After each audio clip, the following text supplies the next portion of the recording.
We're live. Fantastic. Seems to be working well.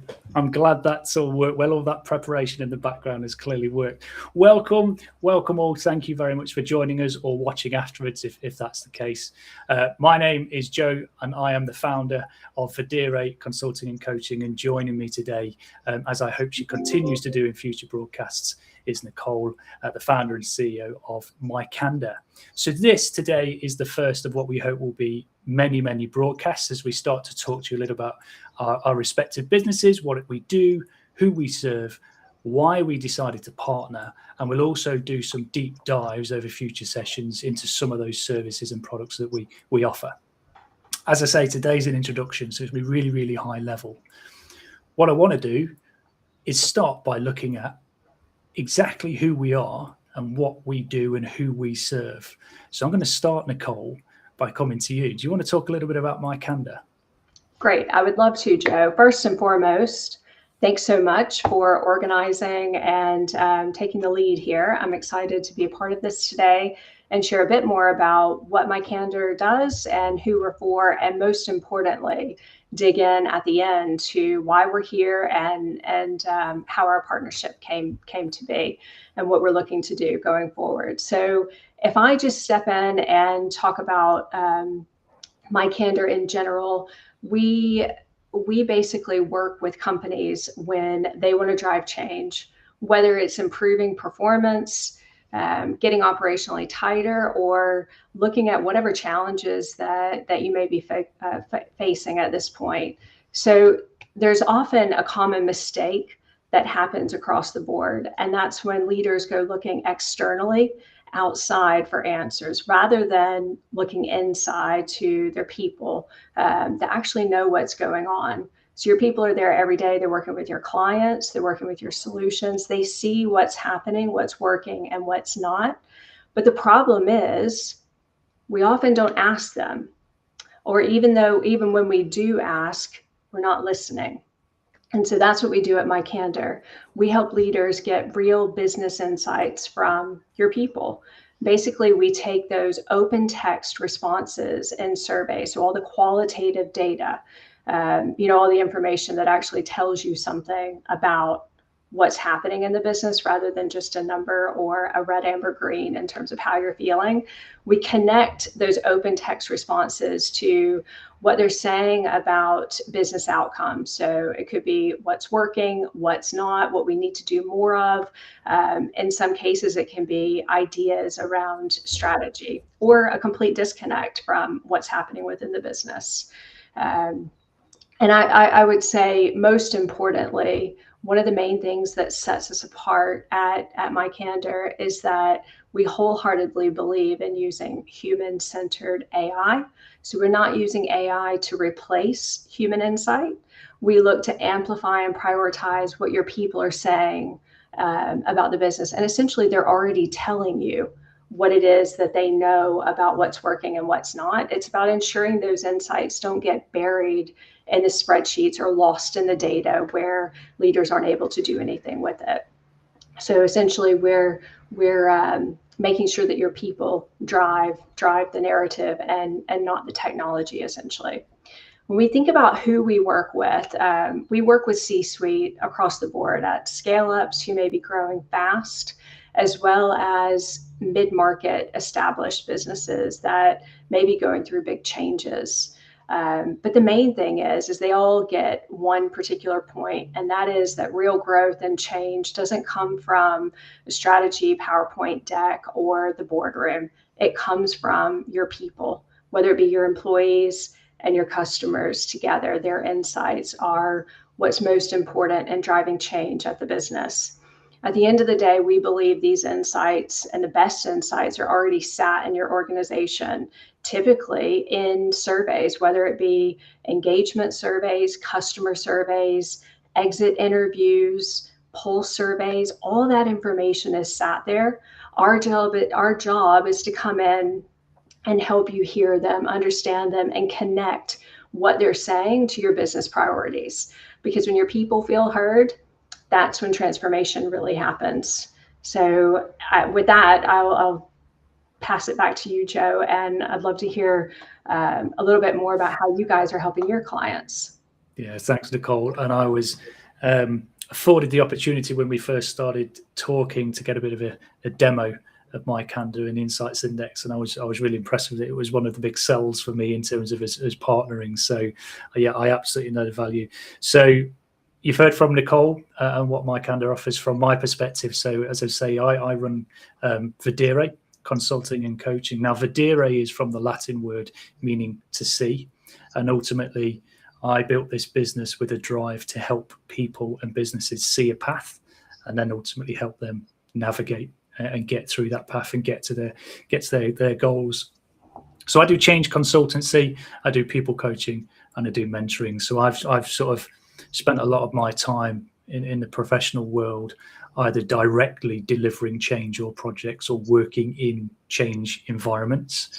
And I thoroughly enjoy it. I enjoy the variability of it. I enjoy being part of people and teams who are driving change and transforming businesses and transforming, employees working lives. So I've always had a passion for that. I'm quite analytical as well, which means I like to problem solve. I like to pick things apart. I like to try and make things more effective. So change has always been something I've been naturally drawn to. And also, so on the coaching side of things and mentoring side of things, whilst that's never been a formal job title of mine, it's always been something that I've just really enjoyed doing. And what we do essentially is we look at what those people need, whether it's mentoring, in which case, just to be clear on the distinction, mentoring is longer term, it's broader, wider career aspirations and support and guidance, versus coaching, which is target based. Yeah, you've got a specific target or set of targets, and we'll build some actions around them. We'll check in, we'll have an action plan, and we'll work to them. And I enjoy doing both of those, and that's ultimately what I do. In terms of who I work with startups, scale ups, and SMEs are my broad market. If there's, I'm happy to work in the slightly more larger business world, especially on the contracting side for change. I'm very comfortable in that environment as well. I've done been involved in lots of different transformations and managed big budgets as well. But actually, where I find I can offer the most value is in those smaller to medium-sized businesses. So that's me. Slightly less comprehensive than Nicole, I'll be honest with you, but there's a lot more technicality to what you do. Nicole, I'm very much a lift the lid and see what's going on and see how I can fix it, frankly. No, it's great. And I think the dovetail and the strength behind our partnership, especially around the change piece, is being able to see the power and the data and the insights that Inside Index at myCandr can pull out, so that you can then run those change projects in a better way, right? More informed way. Exactly, and I think the data is really important. Data informs change. Yeah, it allows us not only to sense check and temperature check where we're going and making sure people are on the journey. It informs ultimately how we engage with people. But I was recently involved in supporting another business where they were doing an employee engagement activity, as you do mid and end of year. And not all businesses have the capacity to have all the tools in place for a full end-to-end solution. But actually, where people are verbalizing or have given the opportunity for some free text responses, I find that information is far more valuable sometimes than the scores of 1 to 5. And I think some businesses sometimes don't have the capacity. It's not that they don't. It's not always that they don't care.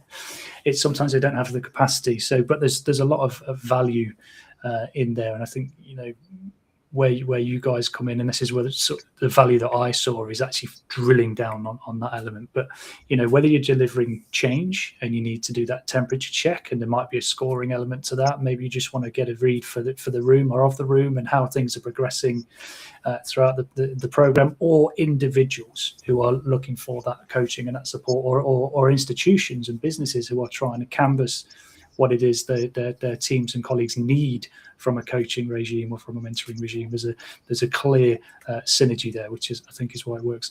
Okay, so that's just I'll add one more point there, because you mentioned it's not necessarily that they don't want to do the right thing. And to your point about working with smaller businesses and scale ups, our experience as well with smaller companies has been where, let's say it's a one person HR team where he or she is trying to manage everything.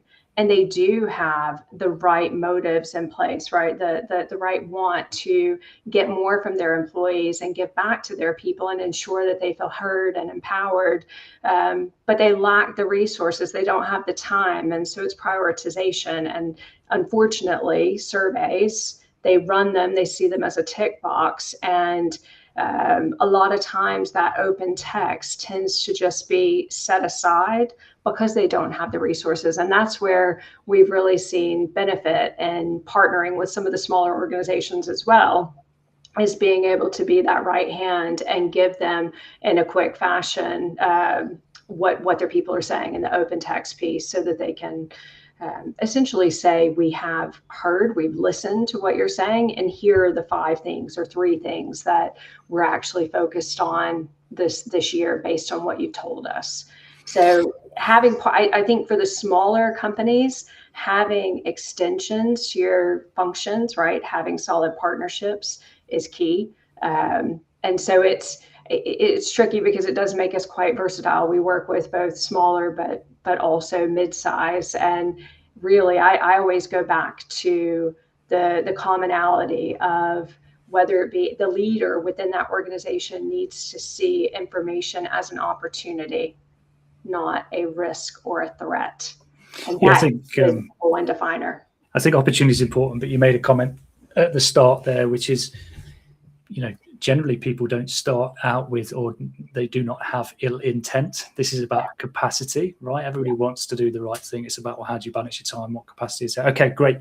So we've explained what we do and who we serve, but I think it's important to share with everybody a little bit around what motivates us, why we do it, why we get out of bed in the morning, and what fuels us even when times get hard. So, Nicole, do you want to just explain from your perspective why you do what you do, why myCandr is important to you?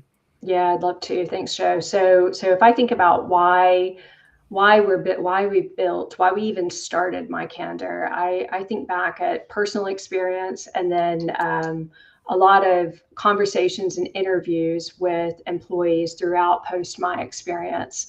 And where I landed, obviously communication is an age-old complex problem, both personally, and then when you get into the work world, it's even more challenging because we have hierarchy in there. So there's power dynamics and psychological safety that comes in. But honestly, the higher you go inside most organizations, the less likely you are to know what's really happening on the ground. So it becomes perception versus reality. So oftentimes leaders have no idea what their employees are experiencing day to day. And I'd love to change that for two reasons. Number one, to ensure that the CEO gets unfiltered truth in a real-time fashion to make better, more informed decisions. And number two, to ensure that employees feel heard and empowered, and they feel more loyal and drives higher performance to that business. So it is twofold. It's a win-win for both businesses and the people that are working in those businesses. When I think about, my early days and starting myCandr, one of the things that most surprised me when I was talking to people about the idea behind the company is speaking to both individual employees and middle managers. They would often say, well, Nicole, this is great, but does leadership even care?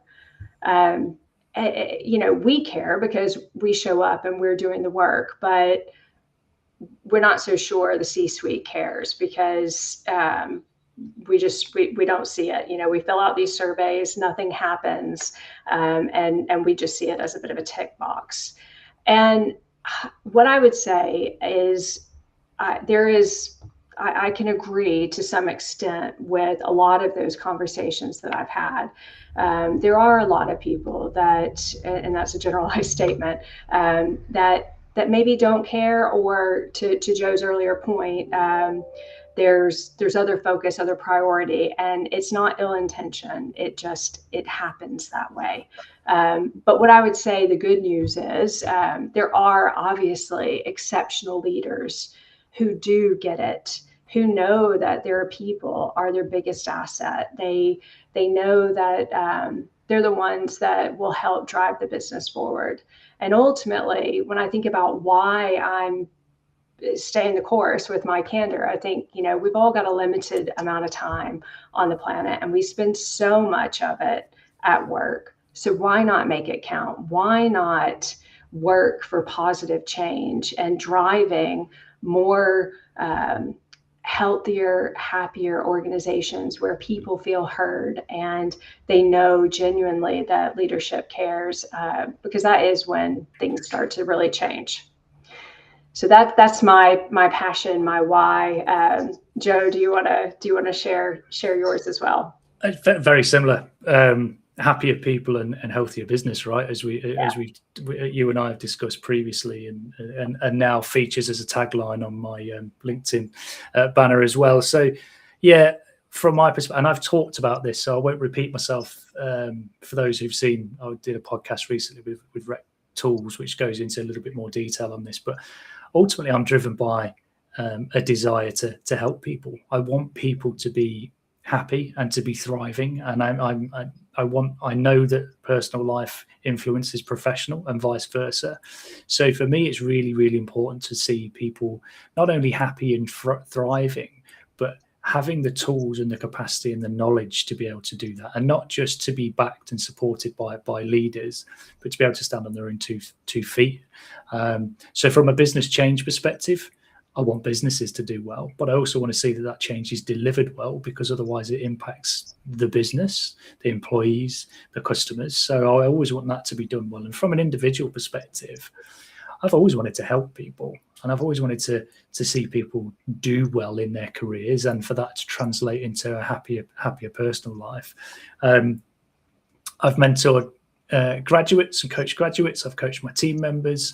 Everybody has their own different challenges in work and at home, and sometimes they're kept completely separately, and sometimes they're not.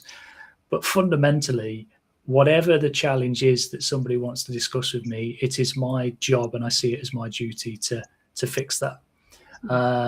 And that's what it comes down to for me. It's just an inherent joy in helping other people. I'll be honest, I do enjoy supporting executives, and I think there's a lot that comes with supporting executives and senior leaders. There's a lot to be had there, but it's slightly more structured. But what I really enjoy doing is supporting sort of entry-level people who are really trying to find their way. It's not just necessarily about how do I do this thing in my job. It's actually, what job should I do, right? And how do I communicate effectively? How do I manage stakeholders? That's not to say that senior leaders don't also struggle with stakeholder management and engagement and relationships, but you just come at it from a slightly different angle. So that's my driver, that's my motivation. And having had the opportunity to launch Videre, it was always very clear what that focus would be. You know, if you launch a business, if you're not going to do it based on your passion, then why you do it, and what's going to light that fire when times get hard, right? So that's it from me. Okay, so I did say that this was going to be relatively brief as an introduction, but the one thing that we haven't yet talked about, and probably the thing that we'll wrap up with, is how the partnership came about. You know, we've talked a little bit about those synergies, but actually I think it's also really important, and I found this to be incredibly valuable. It's important to celebrate the importance of networking, you know, and talking to people and getting out there. And if you're going to, you know, if your business has got any hope of surviving, of thriving, then you need to understand the importance of networking and talking to people. And we found, you know, we're streaming on LinkedIn now. We found that that's a really helpful platform. It's how we ultimately came to start talking to each other. So Nicole, I suppose this is really your story. You led this. Wow. So do you just want to sort of talk through how that partnership came about and let everybody else know the power of networking and engaging with people? Yeah, I'd love to. So what feels like probably a year, right? Not in a bad way, but in a good way. Was about 3 months ago, so not all that long ago. There was a post on LinkedIn here where I think it was from Leadership First, so they post quite often. And the post in particular was about exit interviews versus stay interviews.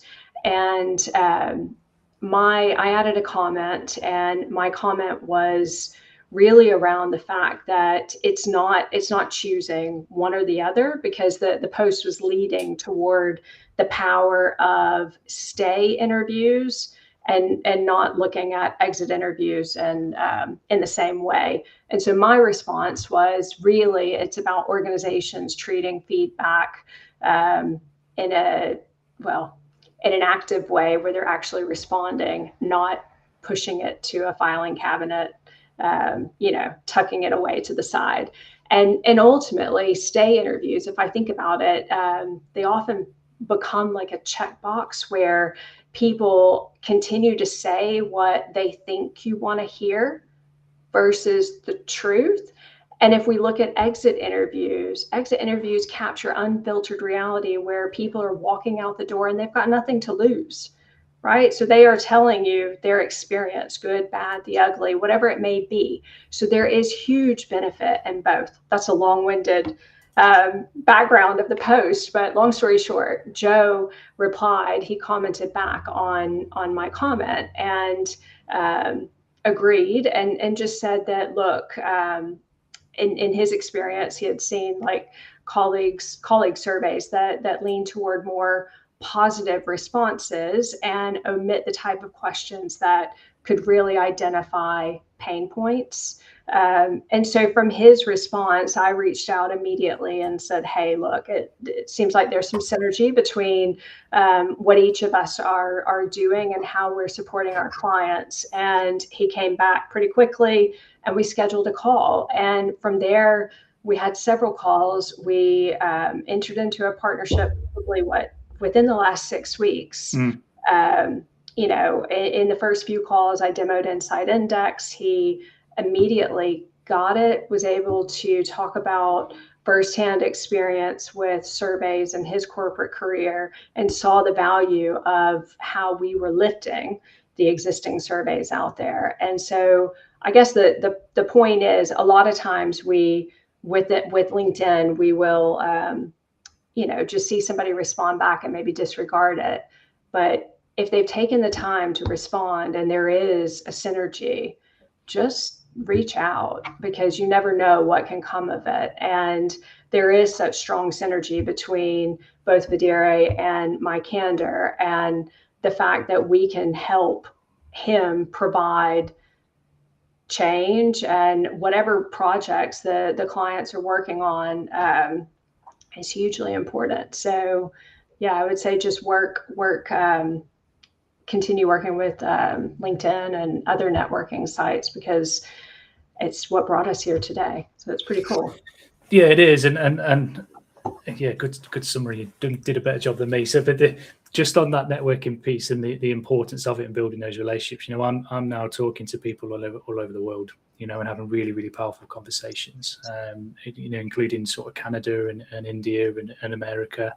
And it's so important to build those networks and to see who's out there. And to your point, Nicole, actually, if someone takes the time to respond, they probably appreciate what you're saying. So continue to nurture that relationship. It might not go there, it might not go anywhere, or it might be a really fruitful interaction and future partnerships. So yeah, look, the power of networking, that's ultimately what's brought us here, and I'm really looking forward to the partnership.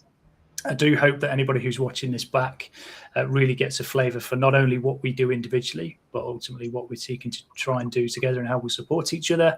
If you have any questions, please feel free to reach out to either one of us. We will be doing deeper dives into some of those services in the new year as well. As I said previously, this is very much an introduction to who we are and what we do and why we do it. We look forward to speaking to you in the new year. So I think the only thing to say now is we wish you all a very Merry Christmas and a Happy New Year. And we look forward to speaking to you all in 2026.